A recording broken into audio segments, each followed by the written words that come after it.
같이 읽겠습니다. 시작. 여호와는 마음이 상한 자를 가까이 하시고 충심으로 통회하는 자를 구원하시는도다. 아멘. 두 번 나눌 내용은 아니고요. 우리는 한 번이면 될 것 같습니다.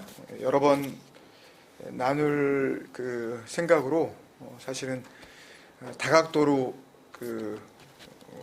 공부도 하고 또 말씀도 읽고 그랬는데 그냥 한 번이면 될 것 같아요. 그래서 사도들이 쓰지 않는 사도신경 헛된 예배 마텐 세보마이라는 제목으로 같이 말씀 나누겠습니다. 여기 구원하시는 도다 이렇게 마지막에 말씀하시고 있는데요. 이 히브리어 동사가 야샤입니다. 당연히 하나님의 구원이죠.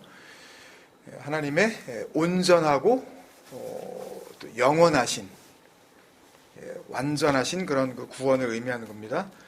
이 야샤에서 예수가 나온 거예요. 좀 더 정확히 발음하면은 이제 예슈하죠. 그래서 그 마태복음 1장 21절 우리가 여러 번 봤지만 아들을 낳으리니 이름을 예수라 하라. 그랬을 때 그 헬라어는 이에수스가 되는 거고 그거를 히브리어에서 받아온 거죠. 예슈아에서 받아온 겁니다. 그 예슈아예요.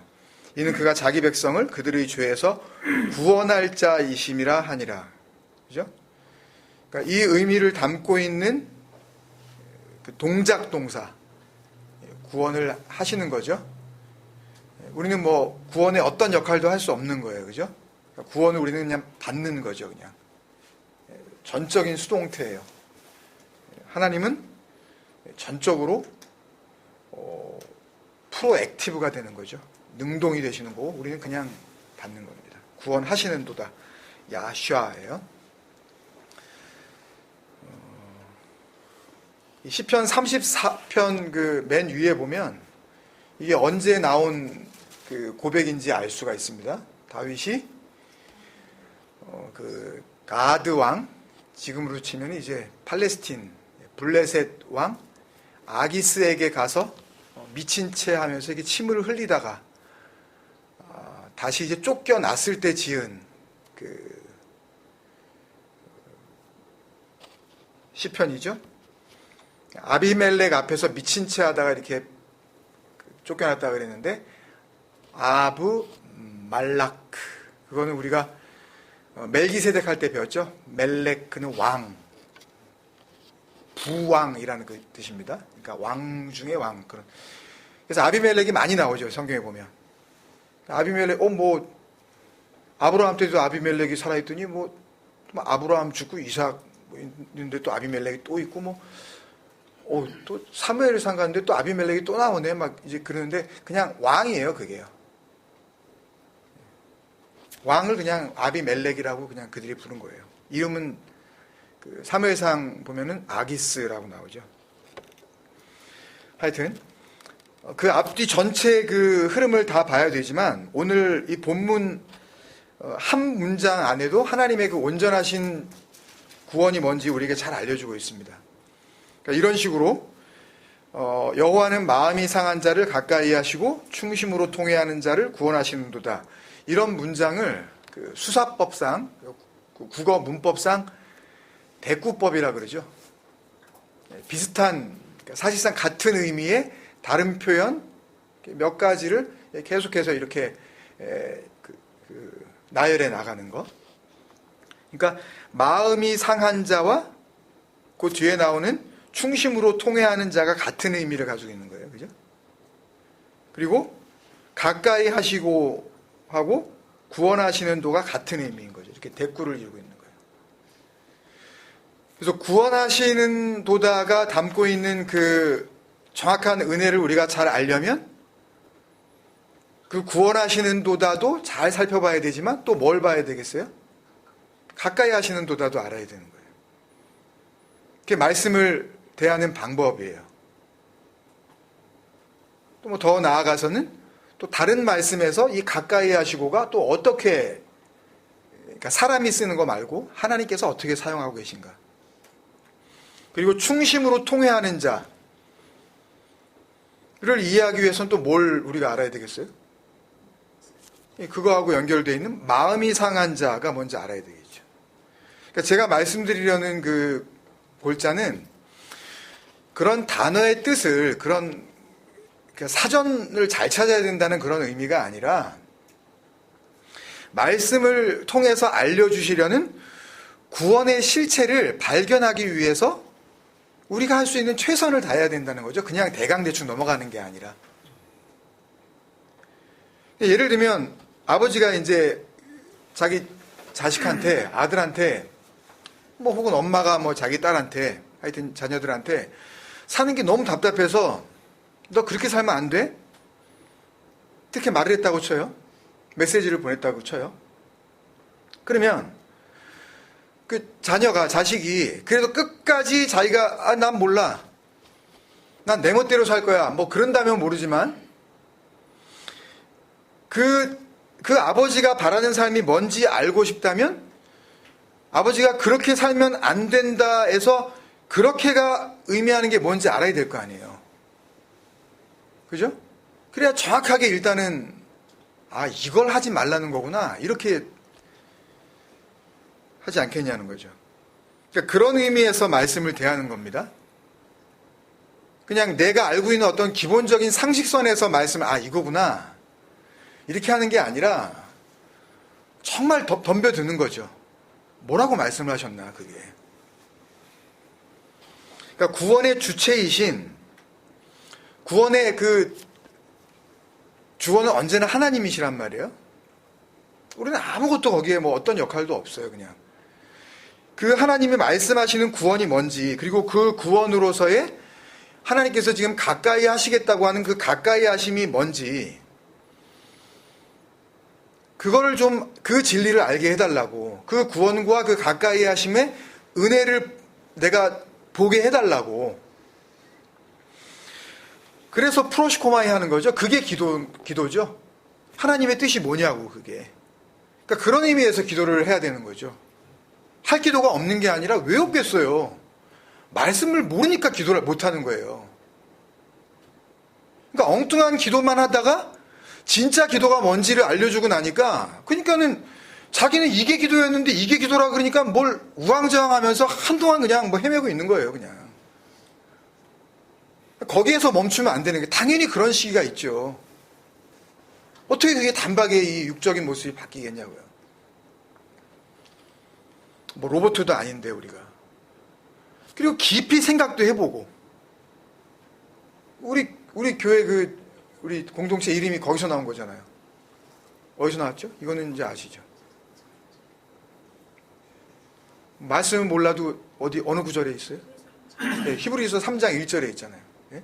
그러므로 하늘에 부르심을 받는 거룩한 형제들아, 우리가 믿는 도리의 사도심의 대제사장이신 예수를 카타노에오, 이거 했었잖아요. 그 마음으로 이렇게 생각하는 거. 그 생각으로 생각하는 거. 그 깊이 생각도 해보는 거죠. 그게 뭔지, 가까이 하심이 뭔지, 그 구원하심이 뭔지.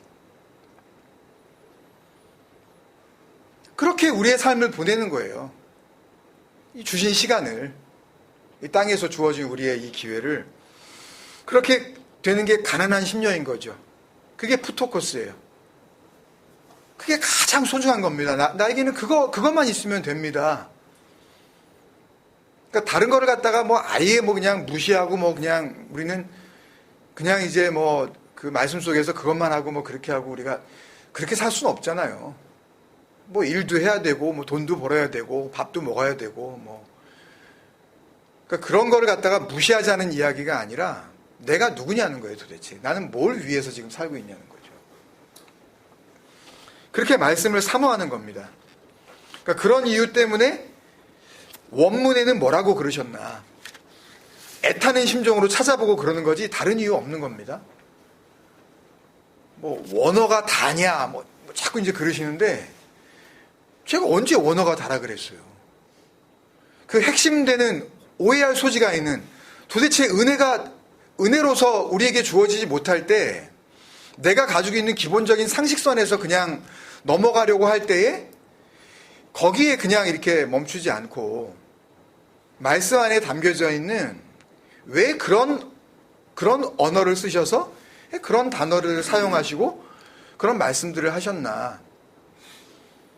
그 은혜에 갈급하니까 그런 거죠. 뭐 몰라도 되는 거죠, 사실은. 그렇게 안 해도 은혜를 안다면. 그렇잖아요. 오늘 한 절 말씀에 이 예수가 다잖아요. 우리를 죄에서 구원하실 자, 그게 다잖아요, 성경에. 그 예수와 그 예수로 연결되는 하나님의 온전하신 구원, 야샤, 그게 선포되어지고 있다면 그 구원의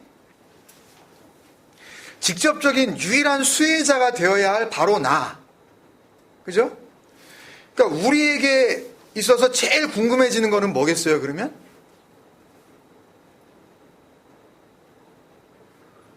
여호와께서 구원하시겠다는, 여호와께서 가까이 하시겠다는 그 중심으로 통회하는 자가 그게 뭔지, 마음이 상한 자는 누군지, 그게 제일 궁금해지지 않겠어요, 그죠? 근데 이걸요, 각자가 그냥 자기 형편에서 이해를 하고, 예를 들어서 어디 가가지고 뭐 한 소리 들은 걸 가지고 자기가 마음이 상했다 그러면서 이 구절을 그런 식의 자기 상황에다가 그냥 대입을 하고 그렇게 이해하는 상태에서 하나님의 말씀으로 읽으면 어떤 현상이 벌어지겠어요? 하나님께서는 지금 마음에 상처받은 나에게는 지금 가까이 하시는데 나에게 상처 준 그 인간에게는 가까이 하지 않으신다는 쪽으로 갈 거 아니에요. 그죠? 자기 합리화가 이루어지는 거죠. 자기에게 마음 상하게 한 그 인간을 정죄하는 거죠. 저런 인간들이 교회 다닌다고. 저런 인간이 목사라고, 저게 장로라고, 저게. 그러니까 성경이 얘기하는 그 하나님의 위로나 또는 가까이 하심이라는 그 말씀을 자기의 그냥 어떤 그 형편의 그 억울함을 알아주는 정도로 믿어버리면 말씀 안에 있는 참된 진리는 그냥 닫히게 돼 있어요. 평생 그런 식으로 교회를 다니면 뭐 자기 마음에 맞는 교회가 어디 있겠어요. 그죠? 그러니까 그렇게 해서 어느 정도 뭐 심리적인 위안을 받을지는 모르지만 말씀 앞에서 부인되어져야 할 자아는 무섭게 살아나는 겁니다.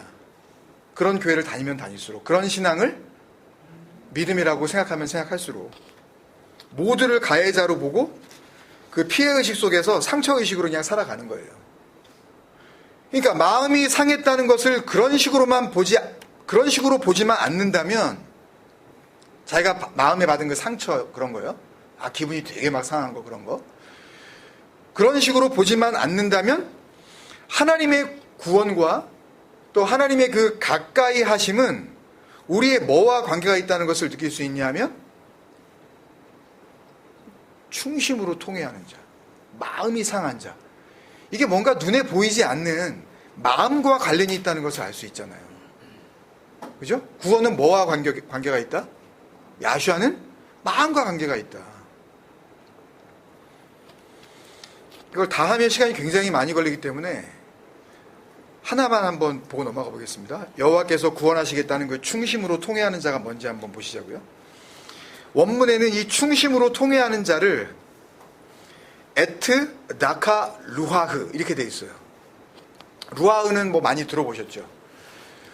근데 이게 그냥 정관사 하루아흐가 없이 그냥 루하흐로 쓰이면은요, 이거는 하나님의 어떤 그런 그런 의미가 아닙니다. 그냥 이 부정관사는 히브리어에서 없기 때문에 이게 그냥 어떤 영이란 뜻이에요. 그냥 하나님의 영이 아닌 다른 어떤 영, 그걸 의미하는 겁니다. 이 루하흐는. 그러니까 그냥 호흡이에요. 그냥 하나님의 생기가 아니라 그냥 호흡. 다른 모든 영이에요. 하나님의 영이 아닌. 그 낙하는 뒤에서부터 이렇게 보면 낙하는 어떤 물건을 이렇게 땅에 떨어뜨려서 아주 산산조각이 났는데 그냥 이렇게 크러쉬 되는 정도가 아니라 그냥 바스라져서 그냥 먼지가 된 상태를 의미하는 아주 특이한 단어입니다. 낙하라는 단어가. 그냥 크러쉬드라고 그 영어로 번역을 해놨는데 그냥 크러쉬드 정도가 아니라 그냥 아주 빻아가지고 아주 날아가서 먼지가 그냥 없는 상태를 이야기하는 거예요. 존재도 아닌 것. 그게 낙하예요. 에트는 영어로 하면 the only 혹은 뭐 the very 뭐 그런 뜻이에요. 바로 그런 뜻입니다. 그러니까 야슈아 누구를 구원하시냐 하면 그 충심으로 통회하는 자 에트다카 루아흐. 그러니까 그냥 어떤 호흡, 하나님의 영이 아닌 그냥 어떤 영, 그냥 어떤 자기의 그냥 호흡, 어떤 그 입의 기운, 하나님의 말이 아닌 다른 모든 어떤 인간적인 말, 그게 산산조각이 나서 멸망을 받아서 먼지가 돼버린 바로 그거, 이런 뜻이에요. 조금 어렵죠? 충심으로 통회하는 자에 담긴 의미가 그거라고요. 설명을 이렇게 알아듣게 좀 길게 설명을 해보자면요. 그것만 나는 야슈아 할 거야. 그런 뜻입니다. 그것만 야슈아가 되는 거야.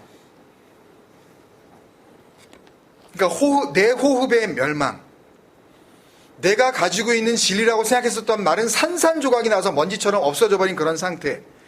한마디로 뭐예요? 죽음이죠. 나의 죽음. 나의 존재 없음. 너는 존재도 아니야. 그자만 구원하시는 도다예요. 그러니까 이 내가 죽어야 할 그 죽음이 있다는 거 아니에요. 구원을 위하여는, 야슈아를 위해, 예수를 위해서는. 근데 그 구원을 누가 해버려요? 그 예수가 해버리잖아요. 야슈아가. 대신 죽어주시는 분이 있는 거죠. 그래서 예수, 야슈아, 구원하시는 분. 은혜인 거죠. 그러니까 여기까지만 정리를 해봐도 구원은 내가 뭔가 내 말, 내 입의 기운을 가지고 이룰 수 있는 그런 종류의 것이 아닌 거죠. 내가 말을 좀 잘했다 그래서, 심지어는 제가 뭐 설교를 아주 진리에 가깝게 뭐 거의 진리스럽게 했다 그러더라도 그거 가지고 제가 구원받는 건 아닙니다. 그러니까 뭐 그러시지도 않겠지만 뭐 우러러 보실 필요도 하나도 없는 거예요. 그러니까 이런 건, 그러니까 정말 정작 중요한 건 이런 시간을 통해서, 이런 나눔을 통해서 진리 안에 역사하셔야 되는 그 하나님의 영으로서의 그리스도께서 우리 안에 들어오셔서 나를 죽이시고 그분이 사시는 거, 그게 중요한 거지. 그게 오묘한 하나님의 신비로운 은혜인 거지. 다른 건 아닙니다. 그러니까요. 그러니까 설교자란 어떤 사람이 추앙받으면 절대 안 된다고요. 내 입으로 내가 뭔가 맞는 말을 한다고 해서 구원이 이루어지는 그런 성격의 것이 아니라는 말씀입니다, 여러분. 하나님의 온전하신 구원은, 그러니까 오직 나의 죽음을 떠 안아버린 그 대신 죽는 그 예수의 죽음을 통하지 않고서는 다른 어떤 방법으로도 얻을 수 없는 게 야샤야. 지금 그러시는 거예요. 그게 내가 하는 구원이야. 그게 하나님의 사랑이야. 죽음을 통해서만 완성하시는 사랑. 그래서 예수님도 이런 말씀을 하셨죠. 그 말 가지고, 말은 꼭 말만을 의미하는 것이 아니라 말이 의미하는 그 삶, 그 행동, 그 생각, 이걸 다 포함하는 겁니다. 단순히 어떤 랭귀지나 어떤 그냥 컨버세이션을 이야기하는 것만이 아니에요. 드러나는 그 인간적인 모든 삶의 그 타입 자체를 이야기하는 거예요. 그 말이. 마태복음 15장 8절에 보면 이 백성이 입술로는 나를 공경하되 마음은 내게서 멀도다. 이사야 29장 13절 그대로 인용하신 거죠, 주님께서. 무슨 뜻이에요? 이게? 말을 하는 거 보면 그럴싸해 보여요. 된 것 같아 보여요. 구원받은 것 같아 보여요. 공경이라 그러잖아요. 하나님을 예배하는 것 같아 보인다 그러잖아요. 근데 실상은 정작 중요한 건 그게 아니라는 거죠. 그거의 반대로서의 마음이라는 겁니다. 마음이 어디 있어요, 도대체요? 우리가 생각하는 이 생각이 그냥 마음입니까? 그것도 오해하시면 안 돼요. 그러니까 그 눈에 보이는 거, 내가 가지고 있는 그 모든 것들을 그게 아니다를 설명하시기 위해서 주신 단어가 마음인 거죠. 내가 생각하는 뭐 내 마음에 품고 있는 뭐 그런 걸 또 내가 마음이라고 또 착각하시면 안 돼요. 전적인 나의 부인이에요. 존재도 없는데 그 존재도 없는 속에 무슨 마음이 있겠어요.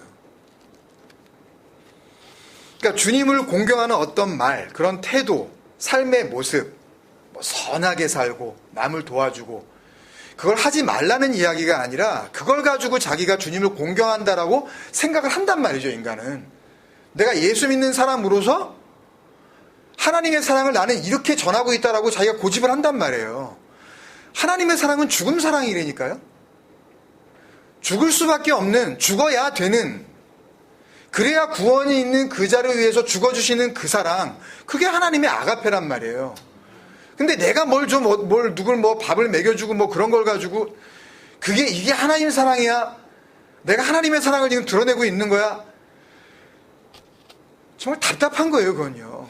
그걸 자기 의라 그런단 말입니다. 더러운 옷. 지난 주일날도 같이 나눴어요. 니네가 내세우는 그 의롭다고 생각하는 건 다 더러운 옷이야. 그거, filthy rag. 바닥 닦는 그 더러운 걸레. 아무리 빨아봐요. 그걸 누가 걸치겠나, 그거를.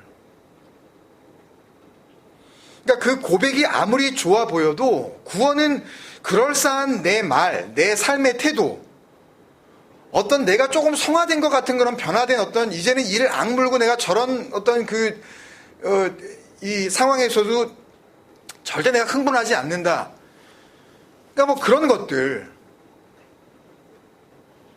그런 거에 달린 게 아니라 주님의 마음과 멀어지지 말아야 할 보이지 않는 내 속의 문제라는 거예요.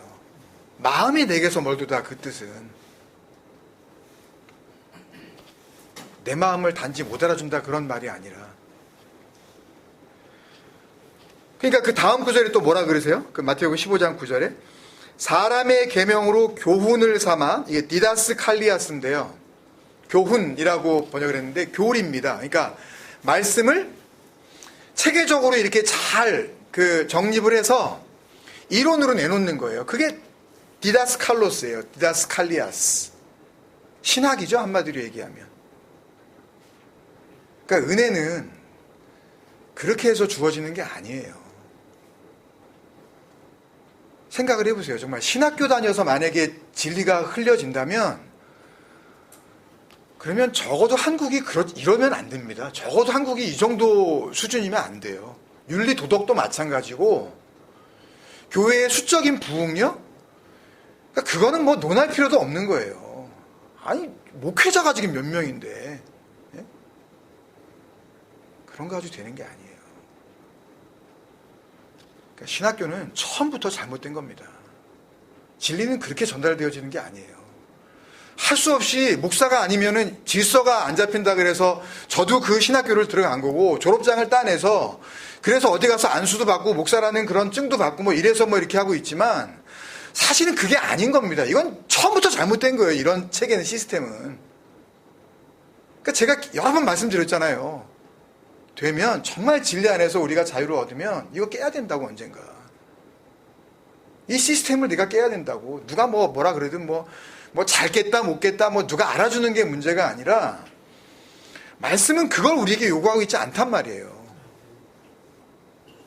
언제 그게 될지 모르지만 참. 그 말씀의 이론화, 무슨 법칙 말씀을 가지고 무슨 도식화 시켜가지고 이렇게 하면 하나님이 안 들어주시나 보라고. 그런 11조도 그렇게 땡기는 거 아니에요. 그러니까 그 사람의 어떤 그 영적 상태 이런 건 필요 없는 거고 10분의 1을 갖다가 갈랐느냐 안 갈랐느냐 이런 거 가지고 사실 그게 도식화잖아요, 그게요. 그죠? 이론화죠, 그게. 그걸 하면 이게 된다. 시스템을 만들어 놓은 거니까. 주일 성수, 하나님 축복, 애들 잘 되고, 무슨 자손들이 어떻고 번창하고 이게 뭐냐고요, 도대체. 진리를 갖다가 얼마나 음란한 걸로 만들어 놨어요, 그 신학교가. 사람의 계명으로 교훈을 삼아 가르치니 그걸 뭐라 그래요? 그걸 헛되이 경배하는 거라 그러잖아요. 그건 예배 아니야. 마텐 세보마이. 그게 오늘 말씀의 제목입니다. 마텐 세보마이. 이게 foolish worship이에요. folly worship. 멍청한 예배야, 그게. in vain. 그거 쓸데없는 짓이야, 그거. 그거 효과 없어, 그거. 그게 무슨 예배야? 어?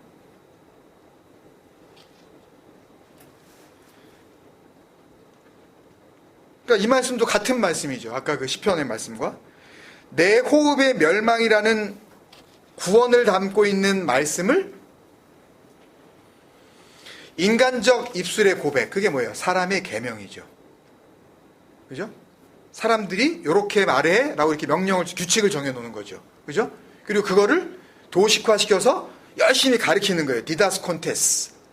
계속 그거를 가르치는 거예요. 선생이 되는 거예요. 그러니까 학생은 열심히 배우고 교수는 열심히 가르치는, 교훈과 교리로 그걸 만들어버리면 그건 헛거야. 그게 마텐 세버마예요. 그게 예배야? 그게 뭐 하나님 그게 무슨 경외하는 거야, 그게. 그럼 베드로의 그 유명한 그 소위 고백은 어떠냐고요? 베드로의 신앙 고백으로 알려져 있죠. 사도신경의 유래를 보면 거기에서 출발했대요. 마태복음 16장 16절에서 그게 유래래요.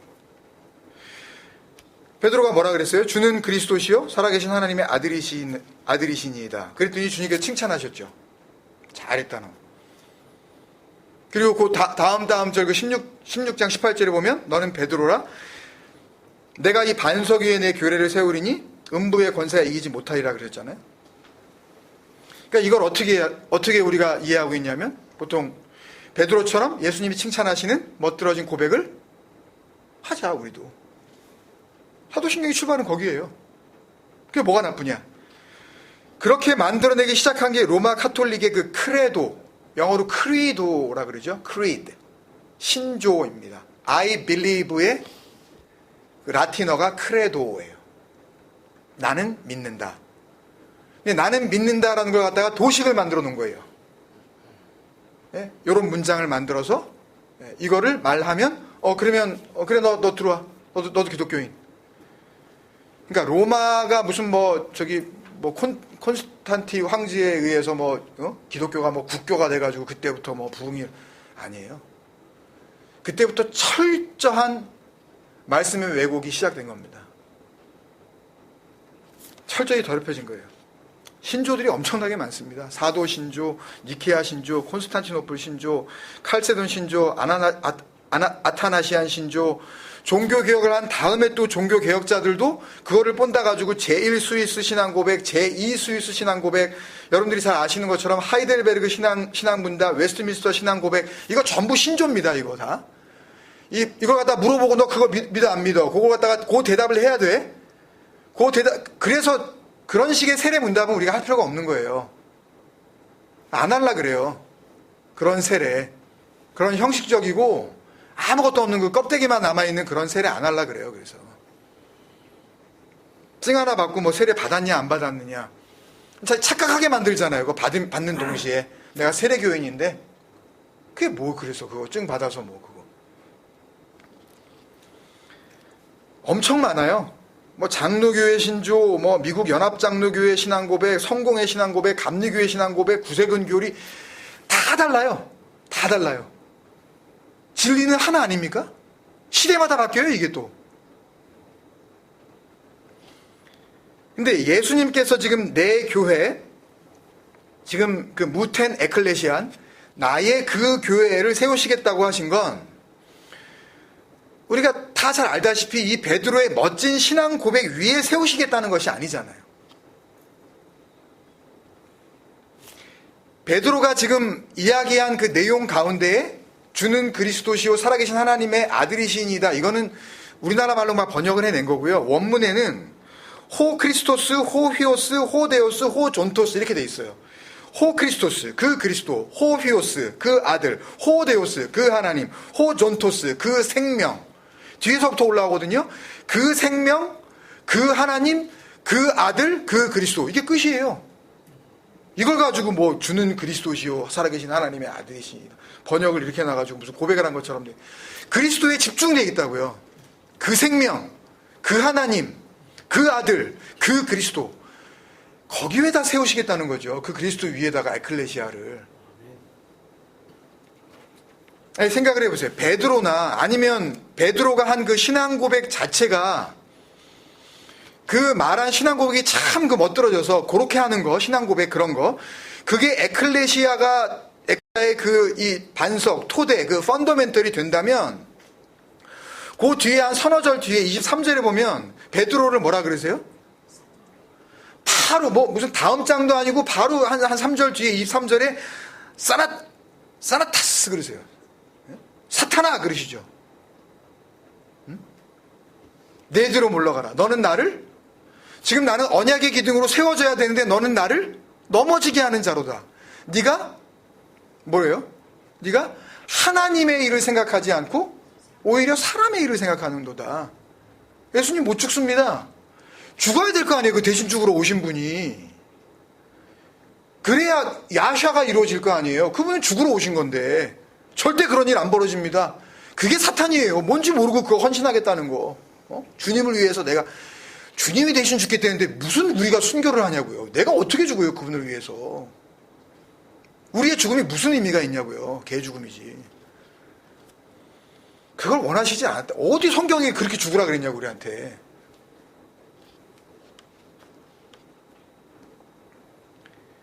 그렇게 사탄이라고 호되게 몰아붙인 걸 그럼 어떻게 이해를 해야 돼요? 그러면 교회는, 에클레시아는 좋은 신앙 고백을 한 베드로라는 사탄 위에 세워지는 거예요? 그러면? 그러니까 멋진 신앙 고백이 우리를 살리고 에클레시아가 되게 하는 게 아니라 예수, 나의 죽음을 알려주시는 그게 너의 죽음이야. 이 죽음이 그 그리스도의 죽음에 의해서만 야샤, 하나님의 온전하신 구원, 예수, 자기 백성의 죄를 구원하실 자, 그게 이루어지는 거죠. 그래서 이 진리와 은혜를 받아든 사도들은 한결같이 뭐라 그랬어요? 너희 마음을 새롭게 하라 그랬지 언제 너희 신앙 고백을 새롭게 하라 그런 적이 있냐고요 도대체.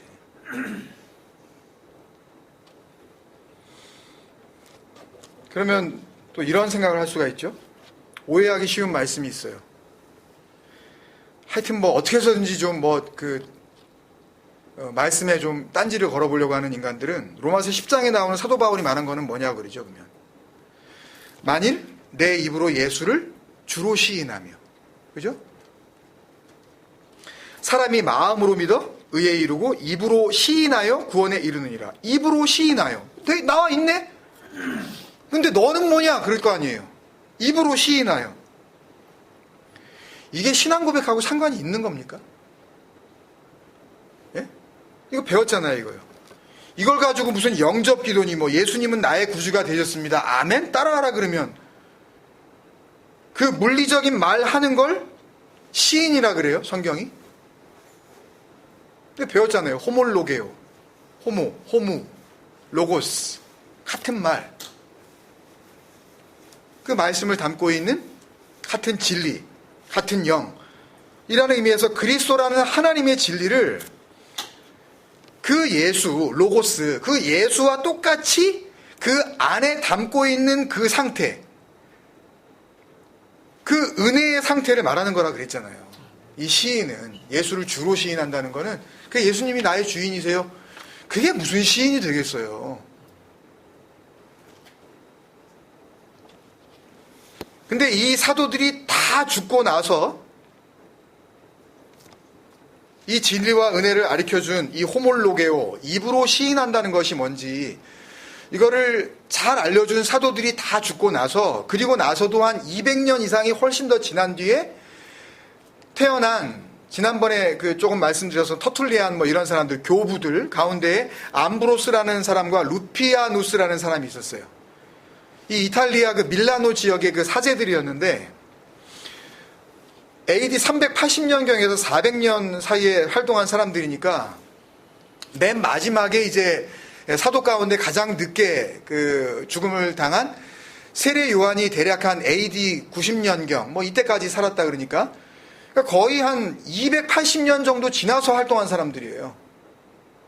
근데 그 사람들이 어떻게 알았는지, 280년 전에 무슨 일이 일어났는지 자기가 어떻게 알았는지 갑자기 뭐라고 주장하기 시작했냐 하면 AD 70년경에 예루살렘이 로마의 그 디투스 장군에 의해서 몰락되기 직전에 사도 바울을 포함한 12사도가 모여서 이제 우리가 어떻게 흩어지고 어떻게 죽을지 모르니까 이 후대에게 하나님을 믿는 그 그리스도인으로서 정확하게 믿고 배워야 할 핵심적인 복음을 우리가 한 사도가 한 줄씩 말을 해서 모아보자. 그렇게 해서 한 줄씩 말을 해가지고 그거를 기록으로 남겼다는 거예요. 그게 오늘날 우리가 고백하는 이 신조가 나왔다고 그렇게 이야기를 한 겁니다. 그냥 주장을 했어요. 이게 성서 대백과사전에도 나왔는데요. 예를 들면 이렇게 했답니다. 베드로가 먼저 선창을 했대요. 성신의 감동을 받아 전능하사 천지를 만드신 하나님 아버지를 내가 믿사오며, 그랬더니 안드레 아니면, 이건 제가 한 게 아니라 그냥 사전에 나와 있는 거예요. 그냥 안드레 아니면 요한이, 누가 한지도 몰라요. 안드레 아니면 요한이 그 뒤를 이어받아서 그 외아들 우리 주 예수 그리스도를 믿사오니, 그랬더니 요한 형 야고보가 이는 성령으로 잉태하사, 그런 식으로 릴레이 고백을 해가지고 지금 형태의 사도 고백, 이 심볼룸 아포스톨리쿰이라는 사도 신조가 나왔다는 거예요. 1980년 발행된 그 성서 교재 간행사의 성서 대백과사전에 나와 있어요. 카톨릭 백과사전 뭐 수백 년 전에 만들어진 걸 그냥 인용한 거거든요. 여기에 대한 반증을 제시할 건 무지무지하게 많습니다. 그래서 제가 많은 시간을 여기에 할애했어요. 근데 그걸 뭐 다 할 필요가 없고요. 정말 쓸데없는 짓이기 때문에. 그런데 힘 뺄 필요도 없고요. 정말 이랬을까요? 12사람이 모여서 AD 70년경에 한 주씩 말해보자, 니네. 사도행전 12장에 보면은요, 요 사도행전 12장은 정확히 AD 44년에 일어난 거거든요. 역사적으로도 이건 증명이 된 거기 때문에. 왜냐하면 거기 헤롯 그 임금 이야기가 나오기 때문에 정확하게 그 연대가 나옵니다, 이건. 사도 야고보. 그러니까 야고보서는 이 사도 야고보가 쓴 게 아닙니다. 아시겠지만 예수님의 동생, 그 형제였었던 야고보가 쓴 거죠. 그 예수님의 형제 야고보가 아닌 세베대의 아들 누구예요? 야고보와 그의 형제 요한이잖아요. 그 12제자 중 한 사람인 사도 야고보가 죽었다는 기록이 나오거든요. 이게 AD 44년이란 말입니다. 사도행전 12장 1절에서 2절이에요. 그때에, 여기서 그때라는 거는 스데반 집사가 이제 그 돌에 맞아 죽고 나서 이제 막 사람들이 그 복음을 듣고 이방 땅으로 막 흩어져가지고 복음을 들은 사람들이 모여서 이렇게 그런 공동체를 이루기 시작했는데, 안디오게까지, 지금이 터키죠, 소아시아에까지 복음이 전달됐다는 것을 예루살렘 교회가 알고 바나바를 거기다 이제 파송을 하는데, 이 바나바가 다소의 이제 예수님을 다메섹 땅에서 만났던 그 바울이 다소에 머물고 있다는 것을 알고 그 바울에게 가서 같이 데리고 가서 지금 사역을 하고 있었던 그때에 헤롯 왕이, 이 헤롯 왕은 헤롯 아그리빠 1세죠. 그래서 연대가 정확하게 나오는 겁니다. AD 44년이라고. 그러니까 나중에 사도행전 뭐 25장, 26장에 나오는 그 이 베스토 총독하고 같이 사도 바울의 그 죄명을 묻는 그 헤롯 왕은 또 헤롯 아그리빠 2세예요. 그리고 또 예수님이 날 때에 있었던 또 헤롯 왕이 나오는데, 그건 또 헤롯 대왕이죠. 그건 또 헤롯이라는 이름이 있지만 다 다릅니다. 이게 할아버지부터 막 손자까지 내려가는 거니까. 하여튼 이 헤롯 왕이 손을 들어 교회 중에서 몇 사람을 해하려 하여 요한의 형제 야고보, 이게 누구예요? 12사도 중에 한 명 아닙니까? 칼로 죽이니 아나이레오, 이게 머더예요. 슬레이, 이게 살해라고요. 뭐 다나토스 뭐 이런 거하고는 상관이 없어요. 그냥 죽임을 당한 거예요. 육체적으로 그냥 이렇게 지금 테러를 당한 거라고요. 암살자에 의해서 죽었어요. 12명 중에 한 명 죽었단 말이에요. 근데 카톨릭 대백과사전에 보면 분명히 12사도가 모여 12문장을 만들었대요. 한 줄씩 고백을 했다고 나와 있거든요. 뭐 하는 건지 모르겠어, 도대체. 근거도 없고, 내용으로 봐도 전혀 사도적이지 않고, 심지어는 문자적으로 봐도 성경적이지도 않은 이걸 가지고 외우게 만들고, 뭐 저도 그랬죠. 뭐 그래야 되는 줄 알고, 뭐 하라 그러니까 그냥 뭐 나는 안 하겠습니다. 뭐 그럴 수도 없었고, 그게 뭔지도 몰랐고, 알려주는 사람도 없었고, 그 은혜도 몰랐고, 그 진리에 대해서 눈도 깜빡할 수 없었던, 완전히 암흑과 그 죽음 가운데 있었던 정말 그 상태. 근데 이 진리의 복음도 한 톨마치도 설명이 안 되는 이 주문 같은 걸 가지고 뭘 판별한대요? 이단을 판별한대요. 그러니 이게 기독교가 얼마나 참 유치하고 수준 낮은 종교입니까? 그러니까 우리는 기독교인이 되면 안 되는 거예요. 진리 안에서 하나님의 아들이 되어야 되죠. 구원받은 예수로서 죽임을 당하고 그리스도로 살리심을 받는 그 길로 나아가는 거죠. 아버지의 진리의 나라에 가 있는 사도들이 이 사도신경을 보면 뭐라 그럴까요? 우리가 언제 그거 외우라 그랬냐고. 우리가 그거 언제 한 줄씩 그거 만들어라 그랬냐고. 뭐 말할 수도 없으니까. 그리스도께서 너희 마음에 계시게 하옵시고 그게 믿음이라 그랬지. 입으로 뭔가 이렇게 만들어 놓고 달달 고백하는 게 믿음이라 그랬니? 안 그럴까요? 진리의 복음은 절대 학습이나 암기에 의해서 들려지는 것이 아닙니다. 예수의 죽음 안에 나의 죽음이 하나로 묶여질 때, 지난주에 그 페리 존누미, 그 하가르의 은혜, 충심으로 통회하는 자, 에트다카 루아우, 산산조각이 난 내 호흡의 멸망, 내 말에 먼지됨, 그때에만 들려지는 부활의 능력인 것입니다, 여러분. 사도들도 모르는 사도신경에 신경 쓰지 마시고 말씀 안에서 그리스도와 호몰로게 하시는 그런 능력의 삶 사시기를 주님의 이름으로 축원드립니다. 다 같이 한번 기도하시겠습니다.